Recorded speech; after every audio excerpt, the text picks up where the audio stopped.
She was dismissed the moment she walked in because she carried a canvas tote, wore no jewelry, and had the nerve to sit among a sea of Hermès, Chanel, and Prada. They called her a bored housewife. They hinted her son didn't belong in the same classroom as elite blood. They mocked her, ignored her, treated her like background noise in a boardroom worth hundreds of thousands a year.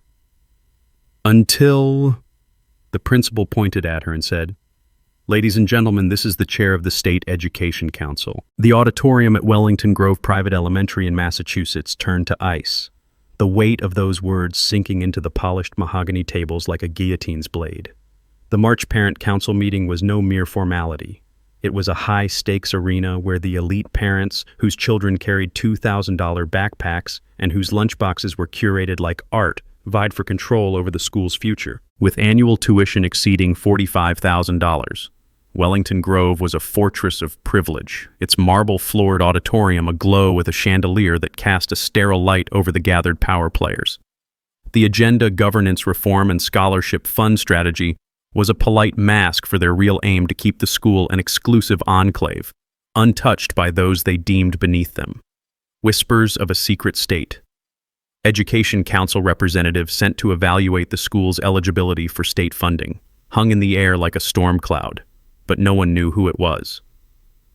The parents scanned the room, their eyes lingering on tailored suits and leather briefcases, never suspecting the woman in the back, her presence as unassuming as a shadow. Harper Ellis sat in the last row, her faded denim shirt and khaki pants, a stark contrast to the sea of silk blouses, cashmere sweaters, and designer dresses. Her worn canvas shoes rested quietly on the floor, scuffed but clean. Her plain tote bag tucked beside her chair, its simplicity, a silent defiance against the room's opulence. In her lap, a small notebook lay open, its pages filling with precise, elegant handwriting, her pen moving with the steady rhythm of a metronome. Her low ponytail tied with a simple black band brushed her shoulder, a few strands catching the chandelier's light, and her face, free of makeup, was calm but sharp, her hazel eyes scanning the room like a cartographer mapping a battlefield. Her son, Ethan, a 9-year-old fourth grader in Class 4A, was a top student.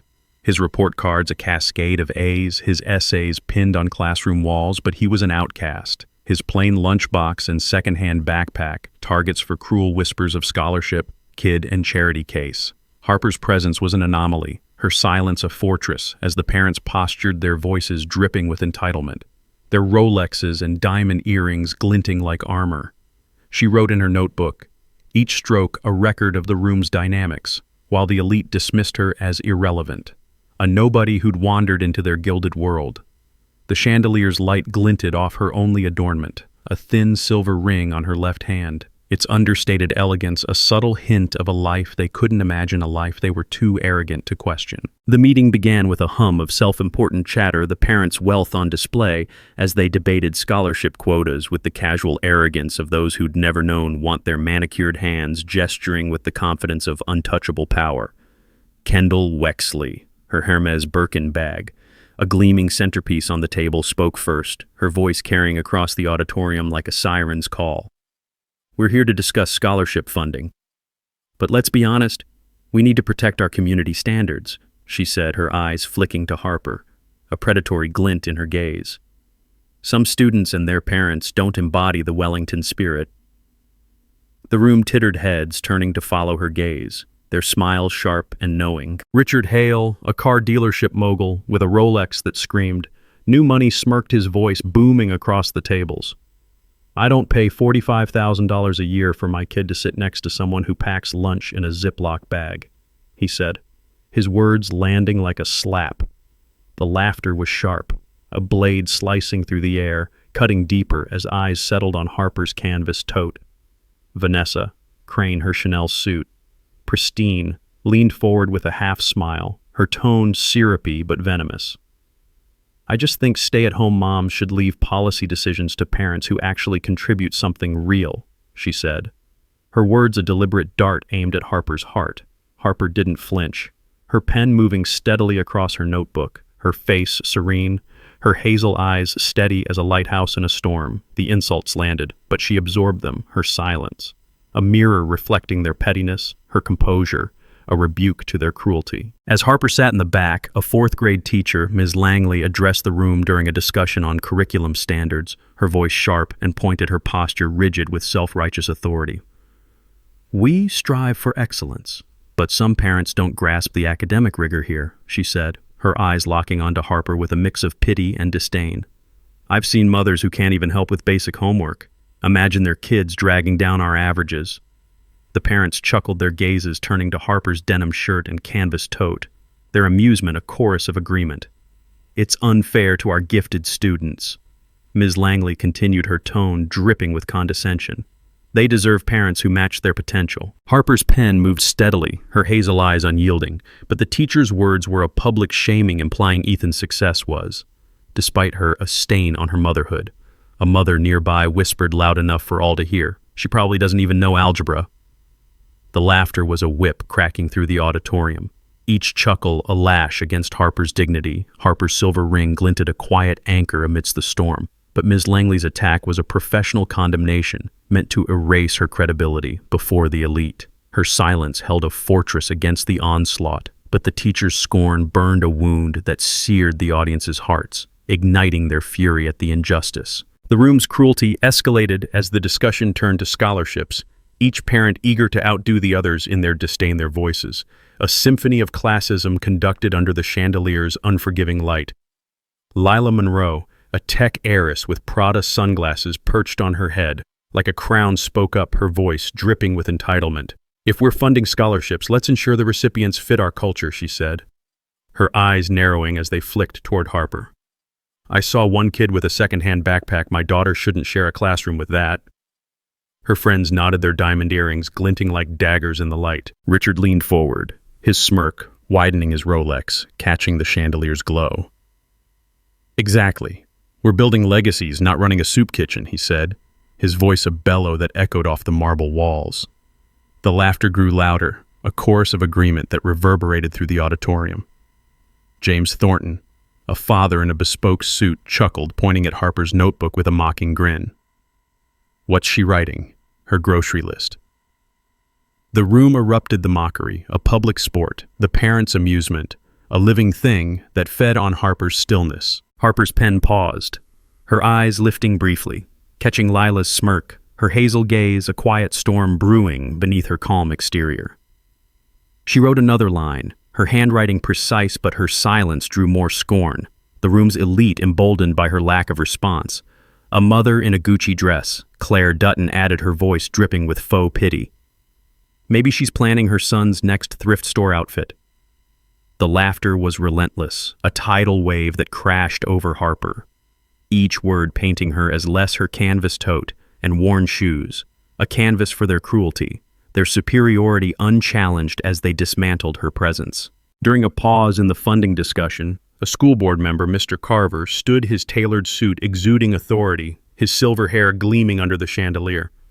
"Let's not forget our image," he said, his voice booming across the auditorium, commanding attention. "We're a beacon of prestige, but some parents dilute that." His gaze settled on Harper, his smile patronizing, his eyes cold as steel. "Take this lady in the back. She's clearly out of her depth. Policy isn't for hobbyists who scribble notes like schoolgirls." The room erupted in laughter, Kendall's Hermes bag gleaming as she nodded in agreement, her lips curling into a smirk. "We need contributors, not spectators," Carver added, his tone dismissive, his words a public lecture meant to bury Harper's credibility. Harper's notebook remained open, her pen steady, her hazel eyes unyielding, but the board member's attack was a deliberate shaming, framing her as an incompetent outsider, unfit for their world. A father muttered loud enough for all to hear, "She's probably never even been to a boardroom." The chuckles grew, each word a brick in the wall of her isolation, the room's amusement a suffocating weight. Harper's khaki pants felt heavier under their scrutiny, but her silence was a fortress. The silver ring on her finger, a quiet rebellion against their judgment, a symbol of a strength they couldn't fathom. The parents' attacks grew bolder, their voices a cacophony of classism that filled the auditorium with a toxic hum. A hedge fund manager, Paul Grayson, leaned back in his chair, his voice loud and brash, his cufflinks glinting as he gestured. "I heard some kids get free lunches. Can we at least keep them out of the main cafeteria?" he said, glancing at Harper with a sneer. It's distracting for our children having to see that. The room nodded their agreement, a wave that crashed over Harper's stillness. Another mother, Sophia Reed, her Louboutin heels clicking as she stood, added, her voice sharp as a blade. We need a dress code for parents too. It's embarrassing when someone shows up looking like they just left a farm. The laughter was a storm now. Harper's khaki pants and denim shirt. The eye of their contempt, their eyes dissecting her as if she were a specimen under glass. She kept writing her notebook, filling with their words, her silence a shield against their venom. Her hazel eyes steady as they catalogued each slight. Kendall, emboldened by the room's approval, leaned toward Vanessa, her voice loud enough for all to hear. "Her son's in my daughter's class," she said, her tone dripping with disdain. "He brings sandwiches in plastic bags. It's like he's from another planet." The room's amusement was a living thing feeding on Harper's stillness, their superiority unchallenged as they dismantled her presence, their laughter a chorus that echoed off the marble walls. As the meeting progressed, a group of parents near Harper whispered loudly, their voices carrying across the auditorium like a venomous breeze. "I heard her son's on a partial scholarship." One, Mother Elise Porter, said, her diamond bracelet flashing as she gestured. "No wonder he's so plain, she probably can't afford a decent tutor." Another, a real estate tycoon named Gregory Wells, smirked, his voice low but cutting.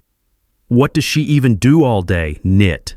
The group laughed, their eyes dissecting Harper's canvas tote, their amusement a public dissection of her life. "I bet she's never worked a real job," Elise added, her tone vicious, her words a probe into Harper's supposed failures. Her poor kid stuck with a mother like that.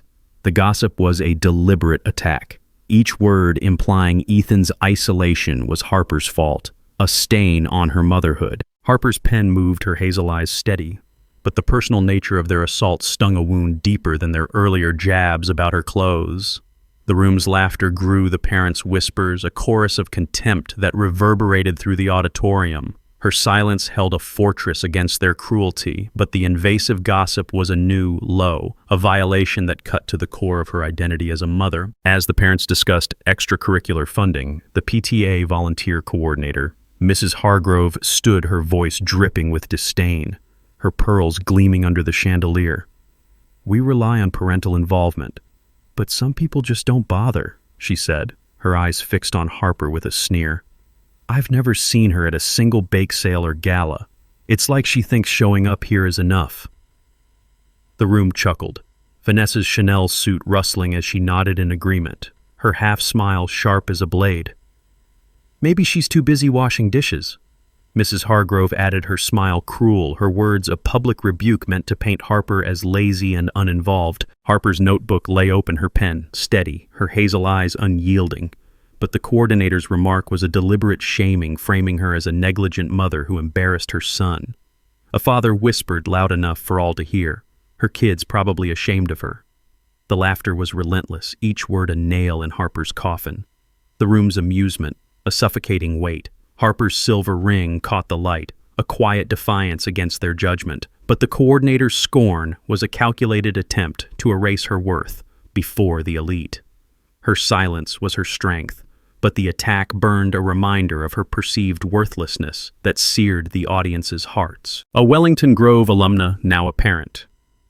Mrs. Vanderbilt spoke during a debate on legacy admissions, her voice loud and cutting, her posture rigid with ancestral pride. "This school was built on tradition, but some parents don't respect that," she said, glaring at Harper with undisguised contempt. "They waltz in thinking they belong when their families have no history here. It's an insult to our heritage." The parents nodded, their laughter sharp and eager, their eyes locking onto Harper's canvas tote and denim shirt. "She's probably from some backwater town." Mrs. Vanderbilt continued, her tone venomous, her words a public erasure of Harper's legitimacy. "No wonder her son doesn't fit in. He's got no pedigree." Harper's pen moved, her hazel eyes steady, but the alumna's attack was a deep cut meant to alienate her completely by dismissing her as an interloper with no lineage. A mother muttered loud enough for all to hear, "She's dragging the school down." The room's scorn was a wave crashing over Harper, each word a brick in the wall of her isolation. Her silence held a fortress against their cruelty. But the historical jab was a wound that cut to her core, a reminder of her outsider status that fueled the audience's rage. The principal, Dr. Evelyn Morrow stood, her navy blazer crisp, her expression a careful mask, her eyes flickering with a hint of unease. "Before we proceed, I have an announcement," she said, her voice cutting through the chatter like a blade through silk. "The State Education Council has sent a representative to evaluate Wellington Grove's eligibility for state funding over the next 5 years. They're here observing quietly with full authority to decide our future." The parents straightened their eyes, scanning the room for someone in a power suit clutching a leather briefcase, their postures shifting to impress the invisible judge. Kendall adjusted her Hermes bag, her gaze darting nervously. Richard smoothed his tie, his smirk fading, his Rolex suddenly feeling heavy. Vanessa whispered to Lila, her voice low but urgent. "It's probably that consultant in the front row." The room buzzed with speculation, each parent posturing, their voices hushed but frantic. Their wealth and status, a shield they hoped would impress. Dr. Morrow's smile was faint, her eyes settling on the back of the room, a glint of something respect, perhaps flickering in her gaze. "Ladies and gentlemen, Ms. Harper Ellis is the chairwoman of the Massachusetts State Education Council. She's been with us from the beginning and she hasn't missed a single word."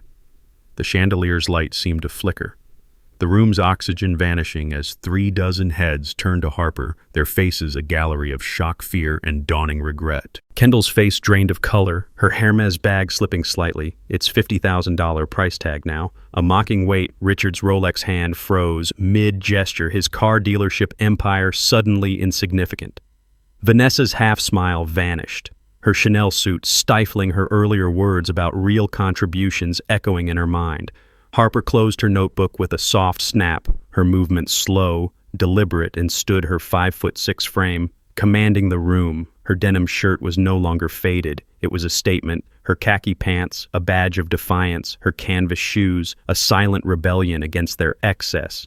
"I didn't just come here as an observer," she said, her voice soft but laced with steel, each word a pebble that started an avalanche. "I came as a mother, the kind of mother who sat in the corner watching her son be called trash for not bringing luxury to class." The room was a tomb. Every breath held the parents' wealth and status crumbling under her gaze. "I heard everything I saw, every look, and I didn't take notes to respond. I took notes to take action." Her hazel eyes swept the room, pinning each parent in turn, a judge delivering a verdict. Lila clutched her Prada sunglasses, her tech heiress confidence crumbling like sand. James Thornton stared at his hands, his grocery list quip a noose tightening around his neck. Harper's silence had been a trap and they'd walked into it, their words recorded in her notebook, their fates sealed by her pen. The parents shifted uncomfortably, their wealth a flimsy shield against Harper's unrelenting gaze. Kendall tried to speak, her voice faltering, her Hermes bag a useless prop. "Ms. Ellis, we didn't mean—" Harper raised a hand, silencing her with the ease of someone who'd faced worse and prevailed. "You meant every word she said," her tone calm but unyielding, her hazel eyes a storm held in check. "You spoke of standards and culture, but what I saw was exclusion, cruelty, and a school failing its students like my son, who's been bullied for his lunchbox, his clothes, his very existence." She reached into her canvas tote, pulling out a single sheet of paper, a formal proposal, its edges crisp, its text, a death knell for their empire. "This is my motion," she said, placing it on the table with a deliberate calm that made the room flinch. "First, the vice principal for admissions will be dismissed immediately for fostering class-based discrimination. Second, the entire PTA board will resign within 7 days. Third, Wellington Grove will create 30 new blind review scholarships judged solely on merit, or lose all state funding. Finally, Dr. Morrow will be replaced within 90 days, or this school will lose its license to operate." The room gasped, the proposal a guillotine poised above their gilded world, its blade sharpened by Harper's authority. Her voice never rose, but each word was a hammer shattering their illusions of control, her silver ring glinting like a beacon of her triumph. As Harper placed her proposal on the table, she opened her notebook, revealing pages filled with meticulous notes, each line a record of their cruelty. "Every word you spoke is here," she said, her voice soft but unyielding, her hazel eyes a judge's gavel. "Ms. Langley's claim that I can't help with homework, Mr. Carver's dismissal of me as a hobbyist, Mrs. Hargrove's accusation of laziness. I documented it all, not to argue but to prove your culture of exclusion. The parents gasped, their faces paling, as Harper's evidence exposed their sins, her notebook, a courtroom exhibit that stripped them bare. Kendall's Hermes bag seemed to shrink. Her earlier words about community standards, now a liability she couldn't escape. Ms. Langley's professional veneer crumbled her earlier scorn, a stain on her career. Harper's silver ring gleamed, a symbol of her triumph, as her notebook became a weapon validating her authority as chairwoman. The audience felt a surge of satisfaction knowing Harper's silence had been a calculated strategy. Her evidence a blade that dismantled the elite's arrogance. Each note a testament to their downfall. Dr. Morrow's face paled, her navy blazer sagging as her authority crumbled her earlier composure, a distant memory. Kendall's Hermes bag seemed to mock her now, its price irrelevant in the face of Harper's power. Richard's car dealership empire felt small, his Rolex a trinket that couldn't buy him out of this reckoning. Vanessa's Chanel suit couldn't hide her trembling hands, her half-smile a ghost of her earlier arrogance. Lila's Prada sunglasses slipped to the table, forgotten her tech fortune. Powerless, James Thornton's bespoke suit was a costume, his laughter a ghost, haunting his silence. The parents who'd mocked Harper's tote her clothes. Her son sat in stunned silence, their legacies threatened by the woman they'd dismissed as a housewife. Harper's proposal wasn't a suggestion, it was a verdict backed by the state's authority and her own unyielding resolve. She'd heard their whispers about Ethan's Ziploc bags, his secondhand backpack, his isolation at recess where he read alone while others played. She'd seen the teacher's indifference, the administration's complicity, the board's tacit approval of a culture that prized wealth over worth. Her notebook held it all, every slight, every sneer, every proof of their failure, a ledger of sins that would reshape Wellington Grove. Harper turned to Mr. Carver, her gaze unrelenting, her voice a blade that cut through the room's silence. "You called me a spectator, unfit for policy," she said, her tone steady but fierce. "But as chairwoman, I've overseen reforms across 50 schools, while you've protected a system that bullies children like my son." Carver's tailored suit couldn't hide his flushed face, his earlier lecture. Now a public humiliation, his silver hair no longer a mark of wisdom but of obsolescence. "Your board seat ends tonight." Harper continued, her words final, a judge's gavel striking. "Wellington Grove deserves leaders who value merit, not wealth." The room murmured, the parents' loyalty shifting as Carver's authority dissolved, his power stripped away in moments. Kendall and Vanessa shrank in their seats, their own words echoing in the rebuke, their faces pale as they realized their own vulnerability. Harper's proposal gained weight, her power undeniable, her canvas tote, a symbol of her triumph. The audience reveled in the Justice Carver's downfall, a poetic reversal, his arrogance dismantled by the woman he'd mocked. A victory that resonated with every slight they'd endured. The parents' shock gave way to desperation, their voices rising in a chaotic murmur, their wealth and status no match for Harper's authority. Claire Dutton, the Gucci-dressed mother, stood, her voice shaky, her earlier thrift store jab, a weight she couldn't shed. "Ms. Ellis?" "Surely we can discuss this," she said, her hands trembling. "Wellington has traditions." Harper's eyes locked onto hers, cutting her off with a gaze that burned like a spotlight. "Your traditions breed cruelty," she said, her voice low but unyielding. "My son has been bullied for not fitting your mold and you've enabled it. That ends now." The room's silence was deafening. Claire's plea ignored her Gucci dress, a relic of her arrogance. Paul Grayson, the hedge fund manager, tried next, his voice desperate, his cufflinks dull under the chandelier. "We didn't know who you were," he said, his earlier cafeteria comment. A noose. "We'll make changes, we promise." Harper's smile was faint, almost pitying her hazel eyes, a mirror to their shame. "You didn't need to know who I was to treat me or my son with respect," she said, her words a scalpel exposing their hypocrisy. "You chose otherwise." Her words were a mirror, forcing the parents to face their own ugliness, their wealth a flimsy shield against her verdict. The scholarship fund they debated was now a lifeline they couldn't control, its future tied to Harper's demands. Her canvas tote, a symbol of her power, its simplicity a rebuke to their excess. Ms. Langley stood, her voice trembling, her earlier confidence gone, her eyes avoiding Harper's piercing gaze. Ms. Ellis? I was wrong, she said, her words barely audible, a public surrender that echoed through the auditorium. I shouldn't have questioned your ability to parent Ethan. He's exceptional. The crowd watched the teacher's apology. A capitulation. Her professional status diminished her earlier scorn, a stain she couldn't erase. Harper's hazel eyes met hers, but she didn't speak her silence, a judgment more powerful than words, a verdict that needed no elaboration. Please don't let this affect the school, Ms. Langley added, her voice breaking, her hands clasped in a plea. Harper's silver ring caught the light, a reminder of her authority, her composure unshaken. Your words affected my son, she said softly, her tone a quiet thunder. That's what matters.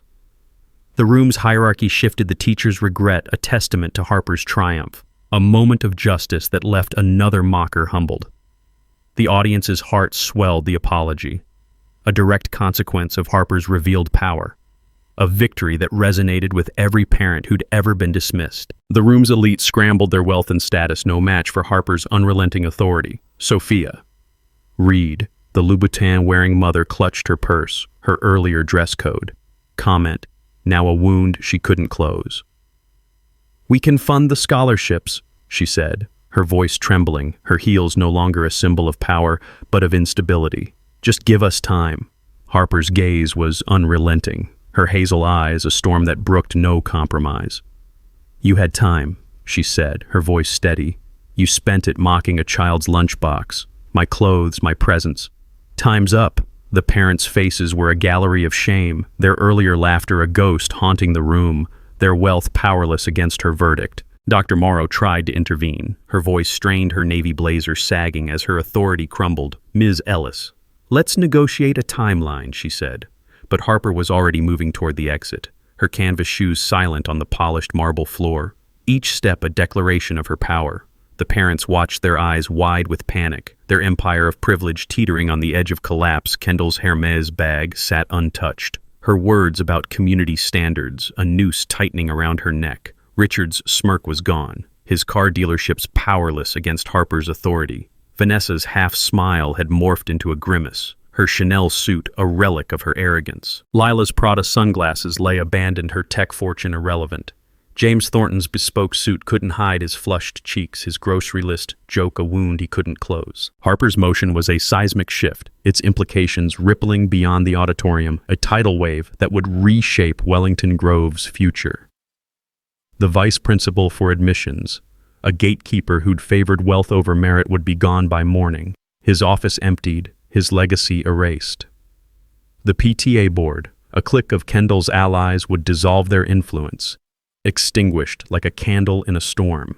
The 30 blind review scholarships would open the school's doors to students like Ethan, judged for their minds, their potential, their hearts, not their parents' bank accounts or their lunchboxes' brands.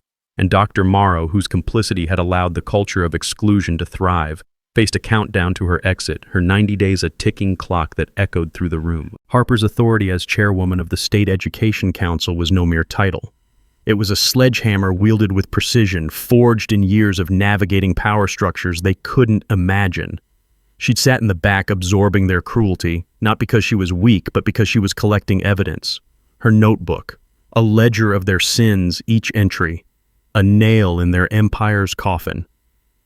The parents who'd built their identities on wealth and exclusion were now scrambling their legacies, rewritten by the woman they'd underestimated, their children's futures, subject to a process they couldn't buy. The parents' desperation turned to pleading, their voices, a cacophony of excuses that filled the auditorium with a frantic hum, a father in the back. Thomas Kane stood, his voice hoarse, his earlier silence now a liability. Ms. Ellis, we're sorry, he said, his eyes pleading. We didn't know your son was like that. Harper paused, her hand on the door, her hazel eyes narrowing, a storm gathering in their depths. Like what she said, her voice low but cutting each word a blade that exposed his cowardice. Brilliant, kind, worthy of respect. The room fell silent. Thomas's apology crumbling under her gaze, his words exposed as hollow. Another mother, Emily. Harper, no relation, tried next, her voice trembling, her earlier agreement with the mockers now await. "We'll do better," she said, her hands clasped. "Please don't punish the school." Harper's gaze was a blade, her silver ring catching the light. "I'm not punishing the school," she said, her voice steady. "I'm saving it from you." The parents' faces were ashen, their wealth and status no match for her resolve, their empire of privilege shattered by her verdict. The chandelier's light was harsh now, illuminating their shame, exposing their ugliness to the empty room. Harper addressed Mrs. Vanderbilt, her voice steady, her hazel eyes a judge's gavel. "You spoke of tradition, claiming my family has no place here," she said, her tone fierce but controlled. "But Wellington Grove's true legacy is education, not elitism. Your influence ends with this meeting." Mrs. Vanderbilt's face crumpled, her alumna status, now a liability. Her earlier jab about Harper's lineage, a footnote in the school's new chapter. "The new scholarships will honor students like Ethan. Not your pedigree." Harper continued her proposal, a beacon of change that lit the room. The parents' murmurs grew, their loyalty shifting, as the alumna's power dissolved her historical claim, erased by Harper's vision. Kendall and Richard sat frozen, their own legacies threatened, their faces pale as they realized their vulnerability. Harper's authority as chairwoman rewrote the school's future, her canvas tote, a symbol of her power, its simplicity, a rebuke to their excess. The audience felt a thrill, the alumna's downfall, a testament to Harper's transformative influence, a lasting victory over the traditions that had justified their cruelty. The PTA president, Mrs. Hargrove, rose, her earlier snide remark about Harper's lack of involvement haunting her pearls dull under the chandelier. "On behalf of the board, we accept your terms," she said, her voice barely audible, a public capitulation that echoed through the auditorium. "We'll resign by week's end and support the scholarships." The crowd watched the PTA's surrender, a formal acknowledgement of defeat, their power erased in moments. Harper nodded, her silver ring gleaming, but her silence spoke louder than words, a judgment that needed no elaboration. "Your resignation isn't enough," she said, her voice steady. "Ensure the new board prioritizes inclusion, or I'll personally review your replacements." The parents gasped. The PTA's collapse, a final blow to their empire, their influence extinguished. Kendall's Hermes bag was irrelevant. Her allies defeated her, earlier words a noose she couldn't escape. The audience felt a final surge of triumph. The PTA's downfall, a direct result of Harper's authority ensuring the mockers' institutional power was gone, a victory that resonated with every slight they'd endured. As Harper reached the door, she turned to Kendall, her voice quiet but piercing, each word a thunderclap in the silent room. "You said, I don't pay tuition for my child to sit next to someone beneath us," she said, her hazel eyes a judgment that burned through Kendall's defenses. "Good. Because starting tomorrow, your child will have to reapply, along with 300 other families." This time, no skipping the line. The words landed like a guillotine, Kendall's face crumpling, her Hermes bag, a useless prop, its $50,000 price tag a mocking reminder of her fall. The room held its breath. The parents frozen in their seats, their wealth and status stripped away, their children's futures now subject to the blind review process Harper had mandated. Harper's gaze swept the room one last time, her hazel eyes a verdict they couldn't escape, a lighthouse illuminating their shame. She stepped through the door, the click of its closing a final note in her symphony of justice, the sound echoing through the auditorium like a gavel's strike. The parents sat in silence, their empire of privilege shattered, their legacies rewritten by the woman they'd dismissed as a nobody. The meeting was over, but its echoes would reshape Wellington Grove for years to come. Harper's motion would force out those who'd fostered division, opening the school's doors to students like Ethan, judged for their potential, their brilliance, their hearts, not their parents' wealth or their lunchboxes' brands. Kendall, Richard, Vanessa, Lila, James, and their allies would face the consequences of their words. Their children's places at the school no longer guaranteed their applications, subject to a process they couldn't buy or bully. The PTA board would dissolve its members' names, fading from the school's history, their influence erased. The vice principal for admissions, a gatekeeper who'd prioritized wealth over worth, would be gone by morning. His office emptied, his legacy, a cautionary tale. And Dr. Morrow, whose complicity had allowed the culture of exclusion to thrive, faced a 90-day countdown to her exit, her authority A memory.